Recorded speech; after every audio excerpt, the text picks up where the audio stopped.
कदमवाडीतील पुण्यपर्व गृहनिर्माण संस्थेत प्रशासकीय यंत्रणांनी स्थानिकांच्या हरकतींचा विचार न करता बियर बार परमिट रूमचा परवाना दिला। सध्या या ठिकाणी वेळेचं बंधन न पाळता व्यवसाय सुरू असतो। रात्री उशिरापर्यंत कर्कश आवाजात संगीत सुरू असतं। इथे येणाऱ्या लोकांची वाहनं अस्ताव्यस्तपणे लावलेली असतात।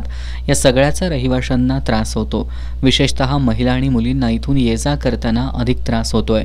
यामुळे स्थानिक रहिवाशांनी परमिट रूमचा परवाना देणाऱ्या जिल्हा प्रशासनाचा निषेध करणारा फलक उभारला होता, परंतु अज्ञातांनी हा निषेधाचा फलक फाडला।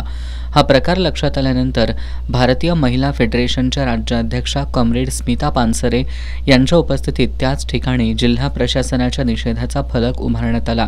यावेळी कॉम्रेड स्मिता पानसरे यांनी त्रासदायक व्यवसायाविरुद्धची लढाई सुरूच ठेवण्याचा निर्धार व्यक्त केला। या आंदोलनात डॉक्टर मीना उनउने, प्रियांका पाटील, छाया ठक्कर, संध्या शेट्टी, अंशु यादव, स्मिता जोशी, सुनीता तिवडे, स्नेहल कांबळे, शेफाली कांबळे, ॲडव्होकेट बन्सी सातपुते यांच्यासह स्थानिक रहिवासी सहभागी झाले होते।